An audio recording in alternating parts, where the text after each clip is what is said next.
ایک خطیب میں 10 صفات کا ہونا ضروری ہے۔ وہ 10 صفات کون سی ہیں، ان کی ڈیٹیل کیا ہے، تفصیل کیا ہے، میں آپ کے سامنے بڑی وضاحت کے ساتھ ان کو رکھنا چاہوں گا تاکہ ہم ان 10 صفات کے تناظر میں اپنی شخصیت کا جائزہ لیں کہ اگر میں خطیب ہوں تو کیا وہ 10 صفات میرے اندر پائی جا رہی ہیں یا نہیں۔ اگر تو آپ کے اندر موجود ہیں تو اللہ پاک کی ذات کا شکر ادا کریں، اگر نہیں ہیں تو پھر ان صفات کو اپنے اندر لانے کی کوشش فرمائیں، اس لیے کہ وہ 10 صفات بنیادی طور پر ایک نامور کامیاب خطیب کے اندر ہونی چاہیے۔ ان میں سے سب سے پہلی صفت ہے علم کا ہونا، یعنی ایک خطیب وہ علم والا ہونا چاہیے، وہ عالم ہونا چاہیے، غیر عالم خطیب نہیں ہونا چاہیے۔ اگر آپ علم کے حوالے سے پوچھنا چاہیں گے کہ علم سے مراد کیا ہے، تو اگر سمپل لفظوں کے اندر سمجھنا چاہیں تو وہ یہ ہے کہ آپ نے درس نظامی مکمل کیا ہوا ہو تو پھر آپ خطابت کے میدان میں آئیں۔ اگر نہیں کیا، بھلے آپ کا مطالعہ بہت زیادہ ہے، بھلے آپ کے پاس دلائل بہت زیادہ ہیں، بھلے آپ کو حوالہ جات بڑے زیادہ یاد ہیں، سیرت النبی پر آپ کو عبور حاصل ہے، واقعات آپ نے بہت زیادہ محفوظ کیے ہوئے ہیں، لیکن یاد رکھیے گا اگر آپ نے درس نظامی کو مکمل نہیں کیا تو پھر آپ کو خطابت کرنے کا کوئی حق حاصل نہیں ہے۔ یہ بہت اہم بات ہے، اس لیے کہ گمراہی معاشرے کے اندر یا پھر ہدایت یہ خطباء کی وجہ سے پھیلتی ہے۔ اگر آپ کے پاس علم نہ ہوا اور آپ خطابت کرتے رہے تو یاد رکھیے گا کہ آپ گمراہی کو پھیلا رہے ہیں، اور اگر آپ کے پاس علم ہوا اور آپ جو ہیں خطابت کر رہے ہیں تو گویا آپ علم اور نور کو پھیلا رہے ہیں۔ تو اس لیے سب سے بنیادی چیز ہے کہ آپ کے پاس علم ہونا چاہیے۔ اور درس نظامی کے اندر جن احباب نے، جن علماء نے، طلباء نے درس نظامی کیا ہوا ہے یا کر رہے ہیں، وہ جانتے ہیں کہ درس نظامی کیا ہوتا ہے۔ درس نظامی کرنا یا عالم بننا کوئی خالہ جی کا واڑہ نہیں ہے، یہ بہت کہہ لیں کہ سینسیٹیو معاملہ ہے۔ انسان کو بڑے پاپڑ بیلنے پڑتے ہیں، بہت زیادہ محنت کرنا پڑتی ہے، بہت زیادہ فنون پڑھنے پڑتے ہیں، بہت زیادہ علوم پڑھنے پڑتے ہیں۔ کہاں حدیث پاک، اصول حدیث، تفسیر، اصول تفسیر، فقہ، اصول فقہ، منطق ہے، فلسفہ ہے، فلکیات ہے، اور اسی طور پر علم البیان ہے، علم البدیع ہے، فصاحت ہے، بلاغت ہے، صرف ہے، نحو ہے، نہ جانے کون کون سے علوم ہیں جو بیچارے علماء کو پڑھنے پڑتے ہیں، طلباء کو پڑھنے پڑتے ہیں۔ ایسے نہیں کوئی عالم بن جاتا۔ یہ جو 8 سال کا درس نظامی ہے، یہ کوئی 8 سال طلباء وہاں پر بیٹھ کر کھانا پینا کھا کے واپس نہیں آ جاتے، بلکہ طلباء کو بڑی محنتیں کرنا پڑتی ہیں۔ شرح ملا جامی پڑھنی پڑتی ہے، عیسیٰ غوجی پڑھنی پڑتی ہے، مرقات پڑھنی پڑتی ہے، اسی طرح دروس البلاغہ، دیوان الحماسہ اور اس قسم کی مشکل اور پیچیدہ کتابیں پڑھنی پڑتی ہیں، عربی ادب پڑھنا پڑتا ہے، بخاری پڑھنی پڑتی ہے، صحیح مسلم کی حدیث پڑھنی ہوتی ہیں، ابو داود ہے، ترمذی ہے، ابن ماجہ ہے، نسائی ہے، موطا امام مالک ہے، موطا امام محمد ہے، طحاوی شریف ہے۔ یہ ساری کی ساری کتابیں پڑھنے کے بعد پھر عالم بنتا ہے۔ اور الہدایہ شریف ہے، قدوری شریف ہے، کنز الدقائق ہے، موٹی موٹی کتابیں پڑھنی پڑتی ہیں، پھر جا کر انسان جو ہے وہ ایک عالم کہلانے کے قابل ہوتا ہے۔ تو اس لیے عزیز خطباء کرام، اگر آپ عالم نہیں ہیں، اگر آپ نے درس نظامی نہیں پڑھا ہوا تو خدا را میدان خطابت کو چھوڑ دیجئے، اس لیے کہ آپ بغیر علم کے خطابت کر رہے ہیں، اور بغیر علم کے خطابت یہ گمراہی کا سبب بنتی ہے، نور کا، ہدایت کا، روحانیت کا سبب نہیں بنتی۔ اور یہاں پر آپ کے ذہن میں یہ بات آئے گی کہ ہم کون سا غلط بات پھیلا رہے ہیں۔ یاد رکھیے گا، مزاج بہت بڑی دولت ہے، نور اور روحانیت بہت بڑی دولت ہے۔ یہ جو علماء درس نظامی پڑھ کر فارغ ہوتے ہیں، انہوں نے نور نبوت کو حاصل کیا ہوا ہوتا ہے، جو سینہ بسینہ مشائخ اساتذہ کرام کے ذریعے سے اس عالم کے اندر منتقل ہوتا ہے۔ ہمارے جو اسلاف ہیں، ہمارے جو اکابرین ہیں، ہمارے جو مشائخ ہیں، ان کا وہ نور کہ جو انہوں نے اپنے اساتذہ سے حاصل کیا، ان کے اساتذہ نے اپنے اساتذہ سے، انہوں نے تابعین سے، تبع تابعین سے، صحابہ سے، صحابہ نے حضور سے، یہ ایک سنہری کڑی چلتی ہوئی آ رہی ہے، یہ گولڈن چین ہے جس کے ذریعے سے نور منتقل ہوتے ہوئے آج درس نظامی پڑھنے والے علماء کے سینوں میں منتقل ہو رہا ہے۔ اور اگر آپ نے درس نظامی مکمل نہیں کیا، نہیں پڑھے ہوئے، تو پھر آپ کے پاس نور کہاں سے آ گیا؟ آپ کا تو کوئی واسطہ نہیں ہے، آپ کا تو کوئی شیخ ہی نہیں ہے، آپ کا تو کوئی استاد ہی نہیں ہے۔ جس بندے کا کسی فیلڈ میں استاد ہی نہ ہو، بتاؤ آپ خود جو ہے اس کی حیثیت کیا ہوگی؟ آپ نے دیکھا ہوگا پکوان کا بورڈ لگا ہوا ہوتا ہے دکان کے باہر، اوپر لکھا ہوتا ہے استاد فلاں، یعنی استاد کا نام لکھا ہوا ہوتا ہے۔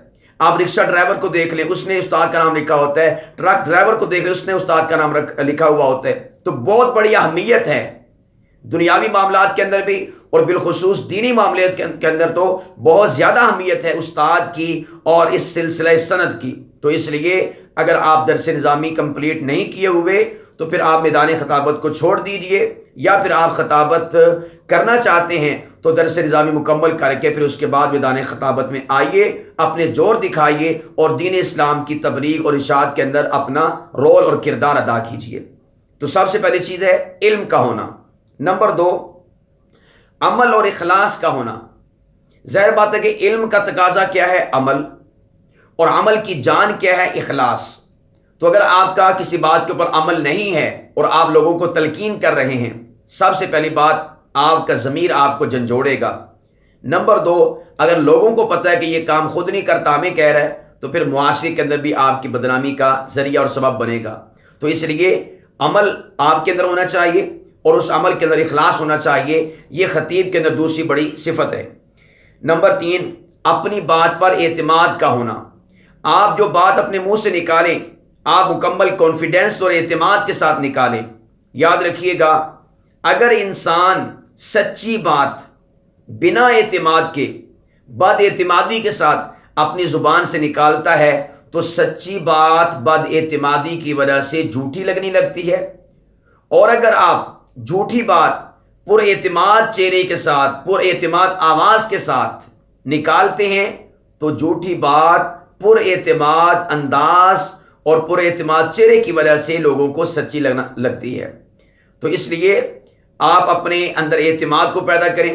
اعتماد آپ میں اسی صورت میں آئے گا کہ جب آپ نے اس بات کو کہیں پر سیکھا جگہ سے پڑھا ہوگا، آپ نے حوالہ دیکھا ہوا ہوگا، آپ نے اپنے اکابر سے، مشائخ سے، مفتیان سے، علماء سے جو کہ جید ہیں، ان سے اس بات کو سنا ہوگا، آپ اس کو کوٹ کریں گے تو آپ پہ خود بخود اعتماد آئے گا۔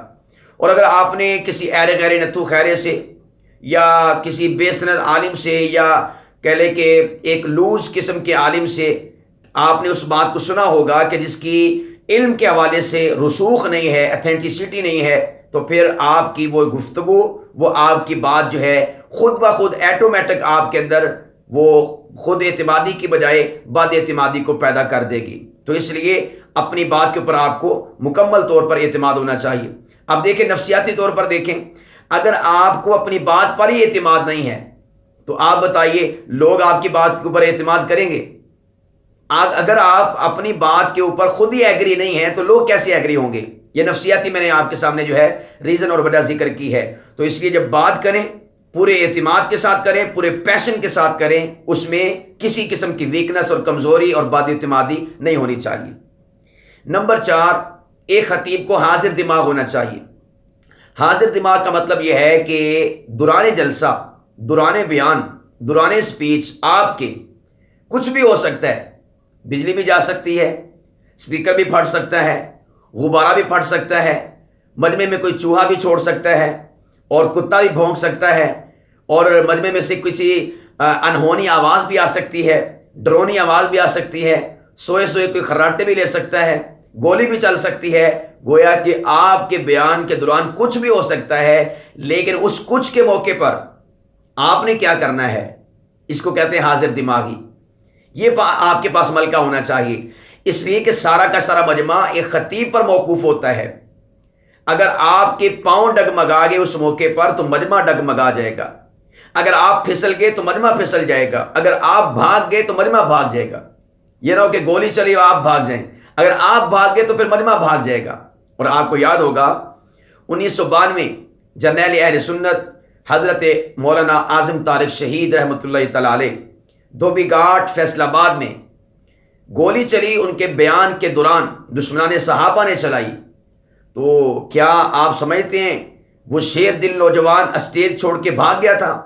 نہیں، وہ پایہ استقلال بن کے کھڑا رہا، استقامت کے ساتھ، جاں فشانی کے ساتھ کھڑا رہا۔ یہ ہے اس کی حاضر دماغی، اور مجمع سے کہا ہم گولی کے ساتھ بات نہیں کرتے، ہم گالی کے ساتھ بات نہیں کرتے، ہم تو دلائل کی قوت سے گفتگو کرتے ہیں۔ تو عزیزان گرامی قدر، یہ وہ جملے پورے کے پورے مجمع کو وہاں پر استقامت کا پہاڑ بنا کر کھڑا کر گئے۔ اگر اس موقع پر وہ عالم دین اور وہ خطیب خود بھاگ جاتا، ڈگمگا جاتا، تو یقین جانے کہ وہ عالم اور خطیب نہ ڈگمگاتا، پورا کا پورا مجمع ڈگمگا جاتا۔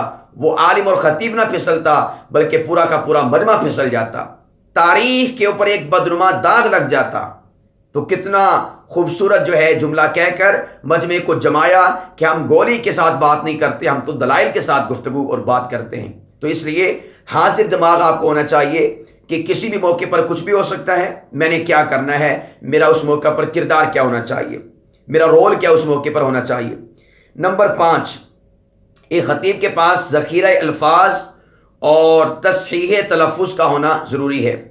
ذخیرہ الفاظ سے مراد یہ ہے کہ آپ کے پاس مترادفات ہوں، متضادات ہوں، ضرب الامثال ہوں، محاورات ہوں، تشبیہات ہوں، استعارات ہوں، تابع موضوع تابع محمل ہوں، القابات باری تعالیٰ ہو، القابات محمد مصطفیٰ ہوں۔ اس قسم کے الفاظ آپ کے پاس وافر مقدار میں ہونے چاہیے تاکہ آپ اپنی گفتگو کے دوران ایک ہی لفظ استعمال نہ کریں، بلکہ اگر آپ ایک ہی بات کہنا چاہتے ہیں اس کے لیے نیا لفظ، نیا جملہ آپ استعمال کریں۔ اس سے آپ کی بیان اور تقریر کے اندر خوبصورتی اور حسن پیدا ہوگا۔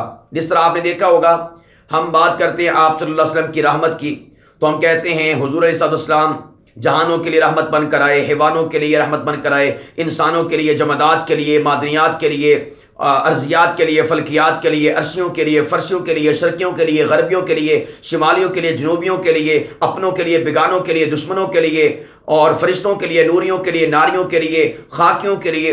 یہ سارے کے سارے الفاظ کیا ہیں؟ یہ ذخیرہ الفاظ ہے جو آپ کے بیان کے اندر حسن، خوبصورتی کو پیدا کرتا ہے۔ حالانکہ اگر آپ نے یہ کہہ دیا تھا کہ آپ صلی اللہ علیہ وسلم کل عالم کے لیے رحمت بن کر آئے ہیں، بات تو کمپلیٹ ہو چکی تھی، لیکن یہ جو آپ نے گردان پڑی ہے، یہ جو آپ نے مختلف قسم کے الفاظ استعمال کیے ہیں، یہ کیا ہیں؟ ذخیرہ الفاظ۔ تو آپ کے پاس ذخیرہ الفاظ ہونا چاہیے۔ وہ ذخیرہ الفاظ آپ کے پاس آئے گا مطالعے کی بدولت۔ جتنا آپ کا مطالعہ وسیع ہوگا اتنے آپ کے پاس الفاظ کا وسیع ذخیرہ موجود ہوگا، اور آپ کا تلفظ بھی درست ہونا چاہیے ذخیرہ الفاظ کے ساتھ۔ یعنی قتل ہے اس کو قتل ہی کہیں، قتل نہ کہیں۔ الغلط غلط والغلط صحیح۔ غلط کو غلط نہیں پڑھنا بلکہ غلط کو آپ نے غلط ہی پڑھنا ہے۔ تو یعنی لام کے اوپر آپ نے زبر پڑھنا ہے، جزم نہیں پڑھنا۔ تو آپ کا تلفظ بھی درست ہونا چاہیے، خواہ آپ اردو بول رہے ہیں لیکن اردو کا جو تلفظ ہے وہ آپ کا صحیح اور درست ہونا چاہیے۔ نمبر 6، ایک خطیب کے اندر چھٹی صفت ہونی چاہیے نفسیات شناسی کی۔ نفسیات شناسی کسے کہتے ہیں؟ اس کی تعریف سن لیجئے۔ کسی نفس کی چاہت کو اس کے بتائے بنا جان لینا، اس کو نفسیات شناسی کہتے ہیں۔ یعنی کوئی شخص ہے، وہ بتاتا نہیں کہ مجھے کس چیز کی طلب اور چاہت ہے، لیکن آپ اپنی نفسیات شناسی کا جو ملکہ ہے اس کی بدولت، اس کے ماتھے کے تیور سے، اس کے رخسار سے، اس کی حرکت سے جانچ لیتے ہیں، پرکھ لیتے ہیں، سمجھ لیتے ہیں اس وقت یہ کیا چاہ رہا ہے۔ اس کو نفسیات شناسی کہتے ہیں۔ خطیب کے لیے نفسیات شناس ہونا ضروری ہے، اس لیے کہ اس کا مجمع اس کے ساتھ ہے یا نہیں، اس کے ساتھ چل رہا ہے کہ نہیں۔ یہ آپ کو کیسے پتہ چلے گا؟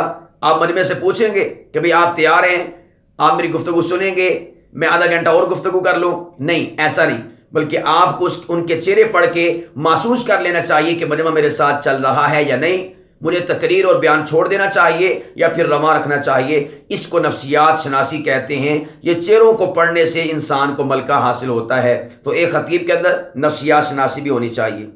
نمبر 7، قوت استدلال کا ہونا۔ قوت استدلال کا سمپل سا معنی اور مفہوم یہ ہے کہ وہ بات جو قرآن پاک احادیث مبارکہ کے اندر صراحتاً موجود نہیں ہے، لیکن آپ اپنی صلاحیت کے بل بوتے پر قرآن پاک کی آیت سے یا حدیث پاک سے ایک غیر معارض نئی بات نکال لیتے ہیں، اس کو قوت استدلال کہتے ہیں۔ مثال کے طور پر قرآن پاک میں اللہ پاک فرماتے ہیں وما بدلوا تبدیلا۔ صحابہ کے بارے میں غزوہ احزاب کا موقع تھا، اس 21واں پارہ ہے۔ اللہ پاک فرماتے ہیں کہ صحابہ کرام اس جنگ کے موقع پر نہیں بدلے، حالانکہ اس جنگ کے موقع پر کیفیت کیا تھی؟ وَإِذ زَاغَتِ الْأَبْصَارُ، آنکھیں باہر کو آ رہی تھیں، وَبَلَغَتِ الْقُلُوبُ الْحَنَاجِرَ، کلیجہ منہ کو آ رہا تھا، اتنی سخت جنگ تھی۔ لیکن اللہ کیا کہتے ہیں؟ وما بدلوا تبدیلا، صحابہ نہیں بدلے۔ تو اب دیکھیں اللہ پاک نے اتنی بات کی تھی، اب آپ نے یہاں سے استدلال کرنا ہے، ایک غیر معارض نہیں بات کرنی ہے۔ میں لفظ بول رہا ہوں غیر معارض، یعنی وہ جو نئی بات آپ نے نکالنی ہے کرنی ہے وہ قرآن پاک کی آیت سے حدیث پاک سے ٹکراتی نہ ہو، نصوص سے ٹکراتی نہ ہو، اجماع امت سے ٹکراتی نہ ہو، بلکہ اس کے موافق ہو۔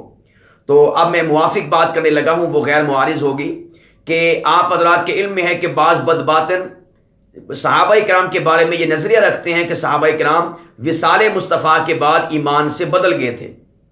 یہ آپ کے علم میں ہے نا کہ بعض بدباطنوں کا، بے ایمانوں کا یہ ایمان ہے، یہ عقیدہ ہے کہ صحابہ کرام وصال مصطفیٰ کے بعد بدل گئے تھے۔ اب آپ نے اس وما بدلوا تبدیلا جو سورہ احزاب کی آیت ہے، جو اللہ نے جنگ احزاب کے موقع پر صحابہ کے لیے نازل کی، اس آیت سے آپ نے ایک نئی بات پیدا کرنی ہے غیر معارض۔ تو آپ کہیں گے عزیزان محترم، وہ صحابہ کرام کے جن کے بارے میں رب نے کہا کہ صحابہ کرام موت کو دیکھ کر نہ بدلے، جنگ کی کیفیت کو دیکھ کر نہ بدلے، چمکتی تلواروں کو دیکھ کر نہ بدلے، اور برستے نیزوں کو دیکھ کر نہ بدلے، وصال مصطفیٰ کے بعد تو فتوحات کا زمانہ ہے، ارے میں کیسے مان لوں جو صحابہ موت کو دیکھ کر نہ بدلے، وہ وصال مصطفیٰ کے بعد تو فتوحات کا زمانہ ہے، وہ تب کیسے بدل گئے؟ اب دیکھیں یہ آپ نے ایک نئی بات نکالی ہے اور یہ غیر معارض ہے، موافق بات ہے۔ صحابہ کرام کی عظمت اور شان، ان کے معیار ایمان کے حوالے سے قرآن پاک کی آیات موجود ہیں۔ تو آپ نے وما بدلوا سے صحابہ کرام رضوان اللہ تعالیٰ علیہ مجمعین کی جو وصال مصطفیٰ کے بعد کی ایمان کی کیفیت ہے اس کو ثابت کیا، اس کو قوت استدلال کہتے ہیں۔ تو یہ ملکہ آپ کے پاس ہونا چاہیے، اس لیے کہ لوگ اسی خطیب کو پسند کرتے ہیں جو بات سے بات نکالے اور قوت استدلال سے اپنا کام لے۔ اس کے اوپر بہت ساری مثالیں ہیں، وقت چونکہ کم ہے اس لیے میں آپ کے سامنے ایک مثال عرض کی ہے، مزید تفصیلات انشاءاللہ کسی اور نشست میں۔ نمبر 8، ایک خطیب کو بہادر ہونا چاہیے، جری ہونا چاہیے، نہ ڈر ہونا چاہیے، اس لیے کہ اگر آپ بہادر نہیں ہیں تو یاد رکھیے گا آپ قوم کا بیڑا غرق کر دیں گے۔ آپ نے کوئی بات کہہ دی، حکومت کو للکار دیا اور آپ نے کسی اور کو للکار دیا، تو اس موقع پر پولیس حرکت میں آ گئی یا کچھ ایسا ویسا ہو گیا تو آپ ادھر ہی پزل ہو گئے، ادھر ہی آپ سہم گئے، ادھر ہی آپ نے معافیا مانگنا شروع کر دی، بھی بس آئندہ سے میں یہ گفتگو نہیں کرتا، نہیں بس غلطی ہوگی معاف کر دو۔ تو بتائیں آپ کا کیا بنے گا، قوم کا کیا بنے گا؟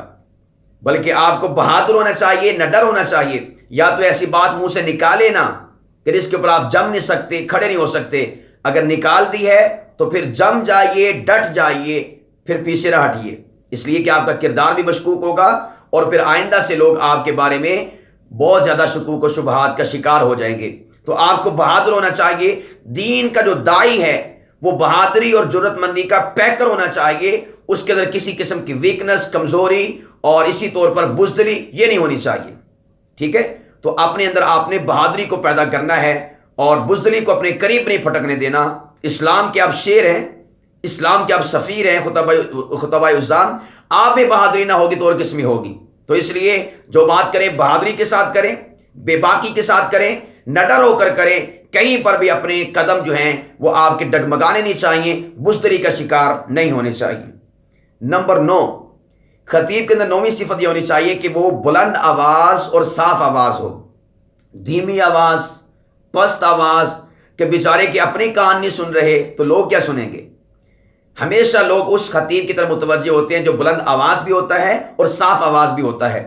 تو اس لیے اگر آپ کا گلا اس حوالے سے ماشاءاللہ بیسٹ ہے، بہترین ہے، صاف شفاف اور پورے پیشن کے ساتھ آپ بولتے ہیں تو اللہ کا شکر ادا کریں اور اس آواز کو اسلام کی، دین کی نشر و اشاعت کے لیے استعمال کریں۔ اور اگر آپ کا بالکل ہی دھیما گلا ہے تو پھر آپ کوئی اور کام کر لیجئے، خطابت کے میدان میں جو ہے وہ دھیمے گلے، یعنی کہ جہاں پر لوگ ہی اکتا جائیں، مجبور ہو جائیں، یار یہ کیا ہو رہا ہے، ہم اس کے اوپر سبحان اللہ کہیں یا ماشاءاللہ کہیں، آپ کی آواز اندر ہی اندر رہے، تو ایسا گلا خطابت کے میدان میں نہیں چلتا۔ خطابت جو ہے وہ آواز کے ذریعے سے، آواز جو ہے یہ خطابت کی روح ہے، یہ جملہ کوٹ کر لینا کہ خطابت کی روح کیا ہے؟ آواز۔ انشاءاللہ اس حوالے سے ایک مستقل نشست ہے کہ آواز کیا ہوتی ہے، اس کو بناتے کیسے ہیں، سنوارتے کیسے ہیں۔ تو بہرحال میں نے کہا کہ 9ویں صفت آپ کے پاس ہونی چاہیے، آپ کے اندر ہونی چاہیے کہ بلند آواز اور صاف آواز آپ ہوں۔ نمبر 10 اور آخری صفت ہے کہ معلومات عامہ سے آپ کو واقف ہونا چاہیے۔ معلومات عامہ سے مراد یہ کہ آپ کو پتہ ہونا چاہیے کہ موسم کتنے ہوتے ہیں، آپ کو پتہ ہونا چاہیے کہ اس وقت پاکستان کا، ہمارے ملک کا وزیر اعظم کون ہے، صدر کون ہے، صوبائی وزیر کون ہے، وزیر اطلاعات کون ہے، اور اسی طور پر عالمی حالات کے اندر آپ کو دیکھنا چاہیے کہ اس وقت امریکہ کا صدر کون ہے، برطانیہ کا کون ہے، انڈیا کا کون ہے۔ اب یہ نہ ہو کہ آپ جو اس وقت تو مودی جو ہے وہ وزیر اعظم ہے انڈیا کا، اور آپ واجپائی کو ہی للکارتے رہیں، یہ تو بڑی مضحکہ خیز بات ہوگی۔ اور آج کل ہمارے وزیر اعظم ہیں عمران خان صاحب، اور آپ جو ہے نواز شریف کو للکارتے رہیں، تو یہ تو بڑی مضحکہ خیز بات ہوگی۔ اس لیے آپ کے پاس معلومات عامہ ہونی چاہیے، آپ کو پتہ ہونا چاہیے کہ آج کل کیا چل رہا ہے، معاشرہ کس جگہ پر چل رہا ہے، آج کل کون کون سے پیکیجز آ رہے ہیں، آج کل انٹرنیٹ کے اوپر کیا چل رہا ہے، فیس بک کے اوپر کیا چل رہا ہے، ملکی ایشوز کیا ہیں، عالمی ایشوز کیا ہیں۔ ان حالات و واقعات سے متعلق آپ کو آگاہی ہونی چاہیے، اور اس حوالے سے اگر تو آپ فیس بک یوز کرتے ہیں یا واٹس ایپ یوز کرتے ہیں پھر تو آپ کو ہوگی۔ اگر آپ ان چیزوں کا استعمال نہیں کرتے تو پھر کم از کم آپ ہر روز اسلام اخبار پڑھیے، روزنامہ اسلام جو ہمارے اسلام پسندوں کا ایک کہہ لیں کہ ترجمان اخبار ہے، آپ اس اخبار کو روز ضرور پڑھا کریں، تو انشاءاللہ معلومات عامہ سے آپ مکمل طور پر واقف ہوں گے۔ تو یہ 10 صفات میں نے آپ کے سامنے عرض کی ہیں، یہ بنیادی طور پر ایک خطیب کے اندر ہونی چاہیے، تبھی وہ کامیاب اور بہترین خطیب قرار پائے گا۔ اگر ان میں سے کوئی بھی صفت مس ہوئی تو پھر گویا کہ آپ کی خطابت یا آپ کا جو خطیب والا روپ اور پن ہے اس کے اندر عیب ہوگا، نقص ہوگا، کجی ہوگی، اور اس کے اندر جو ہے فالٹ ہوگا۔ اللہ سبحانہ و تعالی ہم سب کو ان صفات سے متصف فرمائے، بلکہ اس سے بہترین اور صفات ہیں تو اللہ پاک کے ذات ہم میں وہ صفات پیدا فرمائے، تاکہ ہم خالق کا پیغام مخلوق تک آسان طریقے سے، بہترین طریقے سے پہنچا کر اپنی ذمہ داری سے سبکدوش ہو جائیں، اور اللہ پاک کے حضور سرخروئی اور کامیابی کو حاصل کر سکیں۔ اللہ پاک ہم سب کو، تمام خطباء کو دین اسلام کی نشر و اشاعت کے لیے اور اس کے پھیلاؤ کے لیے اپنا تن من دھن لٹانے کی اور وارنے کی ہم سب کو توفیق عطا فرمائے۔